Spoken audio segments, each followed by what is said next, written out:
Hi guys! Welcome to my channel. Please like and subscribe for more videos.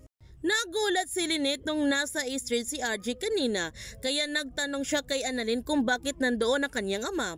Sinabi naman ni Annalyn na masama ang pakiramdam ng kanyang ama dahil sa nangyari kagabi, na sinugod siya ni Moira sa bahay nito. Idi ngayon pinalayas niya si Moira.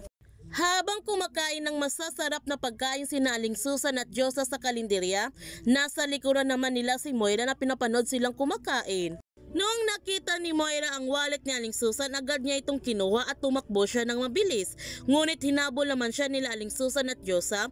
Nagsisigaw pa nga ito na isang magnanakaw si Moira. Dumating kaagad ang karma ni Moira dahil nahulog siya sa butas. Nagmamakawa siya sa mga tao na tulungan siyang mailabas dito. Pero pinigilan nila Aling Susan at Diyosa ang mga tao na tulungan si Moira dahil isa itong snatcher. Ang sabi ni Moira na hindi totoo mga sasabi nila Diyosa at Aling Susan na siya isang magnanakaw. Ngunit naniniwala ang mga tao sa mga sasabi nila Diyosa at Aling Susan, kaya iniwan nila si Moira sa may butas para magtanda siya doon.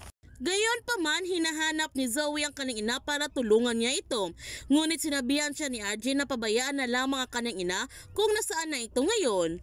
Kaya huwag natin palalapasin ang kapanapanabik na mga tagpo sa abot kamay na pangarap.